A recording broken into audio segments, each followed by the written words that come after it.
नमस्कार, news 18 India देख रहे हैं आप और मैं हूं आपके साथ शिवानी पांडे। रूस यूक्रेन युद्ध 51 दिनों से लगातार जारी है। रूस ने एक और जहां पर यूक्रेन पर हमले तेज कर दिए हैं, तो दूसरी तरफ यूक्रेन की सेना भी रूस पर लगातार पलटवार करने में कोई कसर नहीं छोड़ रही है। और इसी बीच सबसे बड़ी खबर भी आ रही है ये कि यूक्रेन के राष्ट्रपति जेलेंस्की ने यूरोपीय देशों पर रूसी तेल के लिए खूनी सौदा करने का आरोप लगा डाला है। जेलेंस्की ने जर्मनी और हंगरी पर आरोप लगाया है कि ये दोनों देश पैसा कमाने के लिए खूनी सौदा कर रहे हैं। तो बड़ा आरोप यहाँ पर जेलेंस्की की ओर से इन तमाम यूरोपीय देशों के ऊपर लगाया गया है। उसमें हंगरी और पोलैंड भी शामिल है, जहां पर आपको बता दें कि बड़ा आरोप उन्होंने लगाया है। और इस वक्त की बड़ी खबर भी आप देख रहे हैं, यूरोपीय देशों पर बड़ा आरोप यूक्रेन के राष्ट्रपति जेलेंस्की का, जहां पर रूसी तेल के लिए खूनी खेल खेल रहे हैं। ये कहना है पैसा कमाने के लिए खूनी सौदा किया जा रहा है। तमाम यूरोपीय देशों और जर्मनी और हंगरी पर यह आरोप लगाया गया है जेलेंस्की की तरफ से, क्योंकि लगातार इनकी ओर से तेल लिया जा रहा है रूस से। और फिलहाल ये भी कहना है पश्चिमी देशों का और यूरोपीय देशों का कि वो उतनी मात्रा में तेल तो नहीं ले रहे हैं, लेकिन फिर भी जेलेंस्की इस बात से भी नाराज हैं, क्योंकि लगातार तेल का सौदा अब भी रूस के साथ इन तमाम यूरोपीय देशों का हो रहा है। हालांकि इससे पहले जेलेंस्की ने दावा किया था कि किसी भी तरीके से पाबंदियां लगा दी जाएं और रूस से तेल लेना तमाम यूरोपीय देश और पश्चिमी देश बंद कर दें। हालांकि ऐसा होता हुआ नहीं दिख रहा है और इसी बात से साफ नाराजगी जाहिर की है, क्योंकि कहीं ना कहीं फिर भी मजबूती मिल रही है, क्योंकि लगातार तेल अब भी लिया जा रहा है इन तमाम देशों की ओर से, रूस की ओर से।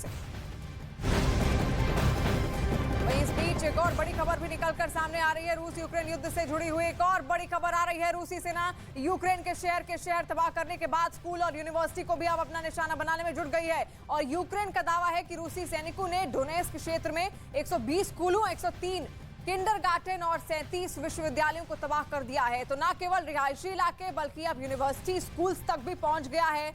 यूक्रेन के तमाम यूनिवर्सिटीज और स्कूल्स को भी अब निशाना बनाया जा रहा है। और आपको बता दें कि डोनेस्क में जमकर तबाही भी मचाई हुई है। इस वक्त 120 स्कूल वहां पर तबाह कर दिए गए हैं रूसी सेना की ओर से।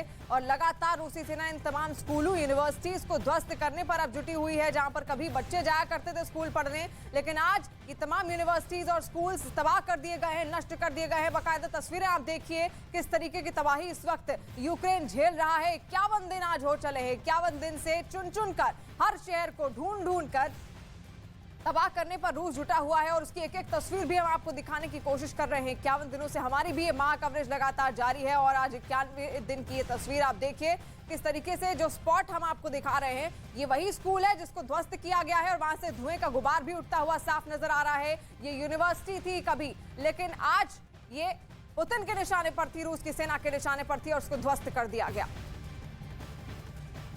और दुनिया के तमाम देशों ने इस वक्त रूस पर अलग अलग तरीके के प्रतिबंध लगा रखे हैं, लेकिन राष्ट्रपति पुतिन ने भी साफ कर दिया है कि दुनिया चाहे उनकी कितनी ही बंदिशें क्यों ना लगा ले, लेकिन वो झुकने वाले नहीं हैं। और खास बात यह कि अपने देश पर लगे प्रतिबंधों की काट अब पुतिन ने अपने प्लान ऑयल से निकाल ली है, यानी कि कच्चे तेल के जरिए अब पुतिन दुनिया का खेल बिगाड़ने जा रहे हैं। क्या है पुतिन की तेल वाली साजिश, इस रिपोर्ट में देखिए।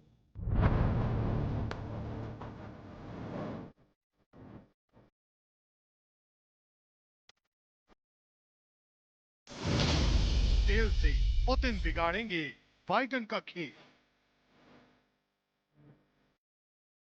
पाबंदियों के खिलाफ पुतिन का नया प्रहार।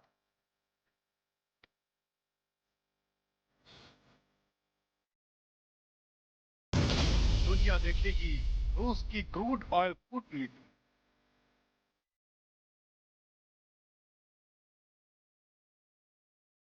रूस और यूक्रेन के बीच चल रही जंग में भले ही कोई नतीजा नहीं निकला, लेकिन पुतिन के खिलाफ पश्चिमी देशों और यूरोप का गुस्सा लगातार बढ़ता जा रहा है।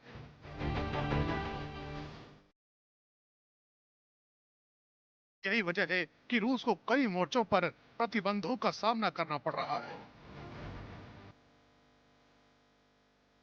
अमेरिका समेत दुनिया के तमाम देशों ने रूस पर ऐसे प्रतिबंध इसीलिए लगाए ताकि रूस को सबक सिखाया जा सके। लेकिन रूस पर पाबंदियों का प्रहार करने वाले देश इस मुगालते में हैं कि वो जिन बंदिशों को रूस पर लगा रहे उनसे वो रूस का बाल भी बांका कर सकेंगे। और ऐसा महज इसलिए क्योंकि जंग के साइड इफेक्ट के बारे में पुतिन पहले ही बड़ा प्लान तैयार कर चुके हैं।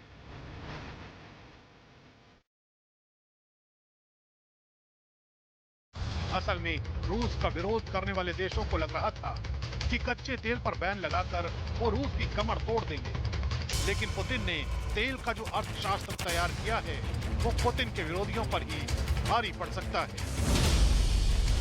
खबर है कि पहली बार रूस के राष्ट्रपति व्लादिमीर पुतिन ने खुलकर तेल के अर्थशास्त्र पर बात की है। आर्थिक प्रतिबंधों के बावजूद रूस का कच्चा तेल कहां जाएगा और कैसे जाएगा, रूस ने यह दुनिया को अच्छी तरह से समझा दिया है और साफ संकेत दिया है कि प्रतिबंधों के आगे रूस का झुकने का कोई इरादा नहीं है। रूस ने साफ कह दिया है कि उसके पास प्रतिबंधों से निपटने का पूरा प्लान तैयार है।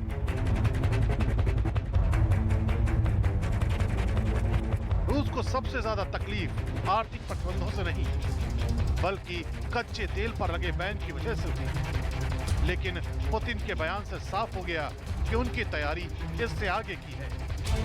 अमेरिका, कनाडा, ब्रिटेन और ऑस्ट्रेलिया ने रूस से कच्चे तेल के इंपोर्ट पर पूरी तरह बैन लगा दिया है। अब रूस के सामने अचानक ये संकट खड़ा हुआ कि पश्चिमी देशों की तरफ उसका जो तेल पहुंचा करता था वो उसका क्या करे। इसके लिए पुतिन ने रूस की तैयारियों का खुलकर जिक्र किया।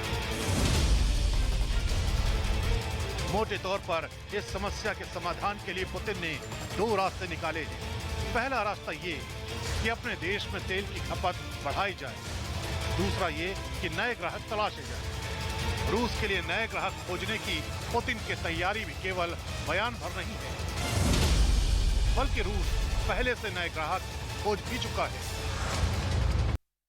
युद्ध रूस और यूक्रेन के बीच हो रहा है, लेकिन इस जंग के दो बड़े खिलाड़ी